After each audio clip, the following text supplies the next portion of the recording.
before kumpigia mteja, hakikisha umefanya proper due diligence kabla ya kuchukua namba ya simu kumpigia mteja.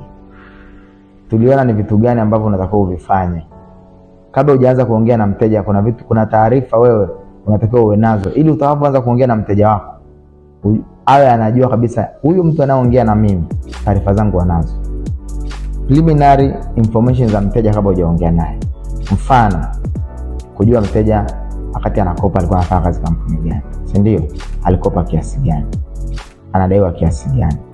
Mara mwisho kulipa ni kiasi gani? Alikuwa na rejesho la kiasi gani?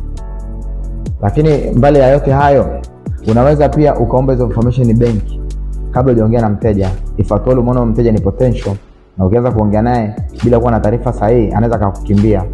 Unaweza kaziomba hizo taarifa benki na wakakupa. So ni wajibu wao kuhakikisha sisi wanatupa information za kutosha ili zitusaidie siku na kudai mteja.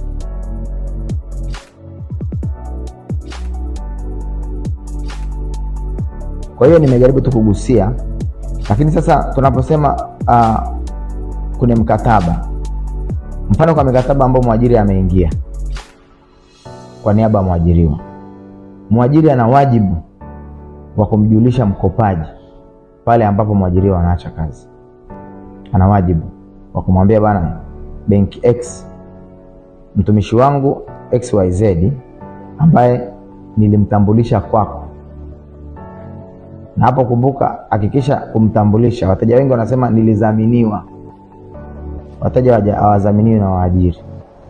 Na kama mimi nilizaminiwa na mwajiri, kwa mdaini mwajiri, mwajiri alimtambulisha kwamba huyu ni mtumishi wangu, anafanya kazi fulani na namlipa kiasi fulani. Kwa nini mwajiri anamtambulisha?